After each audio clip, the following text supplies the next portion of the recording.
বিয়ের আমেজ আর শেষ হয় না। শীতকালে বাংলাদেশে ভাই বিয়ের অভাব নাই। এটা খুব কাছের মানুষের বিয়েটা খেতে যাচ্ছি। আজকে আমি বাইক নিব না, আমি যাচ্ছি অর্জুর বাসার কাছে। অর্জু আমাকে নিয়ে যাবে সেন্টারে। সো আমি হেঁটে হেঁটে অর্জুর বাসার দিকে চলে যাচ্ছিলাম এবং অর্জুর জন্য ওয়েট করছিলাম। এই তো অর্জু চলে আসছে। এরপরে আমরা বাইক নিয়ে চলে যাবো ওসামার বাসায়। ওসামার বাসার নিচে যেয়ে আমরা দেখবো যে সেখানে কি অবস্থা, আমাদের কিছু কাজ টাজ আছে কিনা। যদি কাজ টাজ থাকে তাহলে আমরা কাজগুলো ডিভাইড করে আমাদের মধ্যে আমরা কাজগুলো সেরে ফেলবো। আমরা যেয়ে দেখি মোটামুটি গাড়ি সাজানো শেষ হয়ে গেছে। সালমানের বন্ধু বান্ধব গুলো খুব প্রো অ্যাক্টিভ এবং তারা কাজগুলো কিন্তু খুব দ্রুত এবং ভালোভাবে করে ফেলে। মোরসালিন সেদিন খুব অসুস্থ হয়ে গেছিল, বমি টমি করছে। মাশাআল্লাহ লাস্টে গাড়ি চালা যেতে পারছে। ক্ষুধা লাগছিল, একটু খাওয়া দাওয়া করে নিলাম। আমি অর্জু আর আমজাদ তো অবস্থা খারাপ, ওর রাতে এত রাত হয়ে গেছে, বাসায় যাবে কিভাবে এটা ভাবতেছিল। যাই হোক, জামাইয়ের সামনে আমরা চলে আসছি। জামাই কিন্তু মাশাআল্লাহ খুব সুন্দর লাগতেছে তাকে। আসিফ ভাই খুবই ভালো একজন মানুষ এবং আসিফ ভাই আমাদের খুবই কাছের একজন বড় ভাই এবং খুব সোবার একজন পার্সন। আমি তাকে খুব বেশি পছন্দ করি। ফটোগ্রাফাররা তাদের কাজ করছিল এবং আমরা আমাদের কাজ করছিলাম। মিষ্টি টিষ্টি খাওয়ানো শেষ মোটামুটি,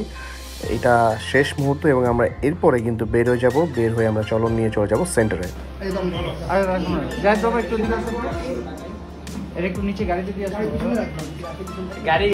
এই হচ্ছে সালমান আর ওসামা, ওরা দুজন একটু ভাইয়াকে সাজিয়ে দিচ্ছিল। ফটোগ্রাফার যেভাবে তাদের অ্যাসিস্ট করছিল ওরা ঠিক সেভাবে করছিল, কারণ যেন একটা ভালো শট আসে। এই ফটোগ্রাফারদের এই কাজগুলো কিন্তু খুবই ইম্পর্টেন্ট এবং এই মেমোরিজগুলো কিন্তু আর আসে না, এই দিনটা আর আসে না। সো এটা এই মেমোরিগুলো রেখে দেওয়াটা অনেক ইম্পর্টেন্ট এই দিনগুলো কাছের মানুষের জন্য।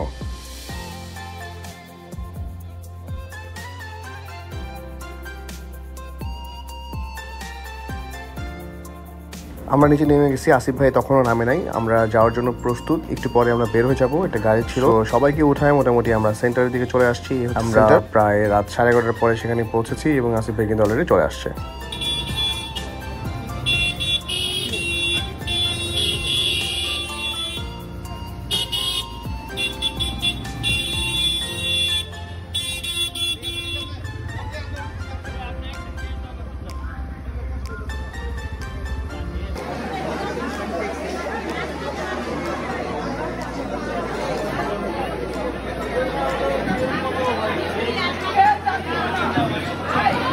দুর্ভাগ্যবশত আমি খাওয়া দাওয়ার ভিডিও করতে ভুলে গেছি। তো আমি অনেক ক্ষুধার্ত ছিলাম, এই জন্য আর মনে নেই। তো খাওয়া দাওয়া শেষ করে সবার সাথে তখন বিদায় নিচ্ছি আর কি। আমরা তখন বের হয়ে যাব, অনেক রাত হয়ে গেছিলো, সকালে আবার office at the end of the night.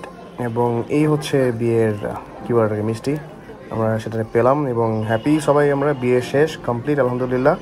Asif ভাইয়ের জন্য অনেক অনেক শুভকামনা এবং শুভেচ্ছা রইল। আসিফ ভাইয়ের বিয়েটা হলো এবং খুব ভালোভাবে মাশাআল্লাহ হয়েছে, যেমনই হয়েছে।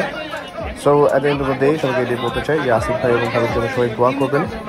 আর এখন বিয়ের সিজন, সো প্রচুর বিয়ে খাওয়ার সময় এবং সামনে আমারও কাল বিয়ে আছে, আমার বোনের বিয়ে সামনে। সো ভিডিও এরকম আসতে থাকবে ইনশাআল্লাহ। সবাই ভালো থাকবেন, দোয়া করবেন।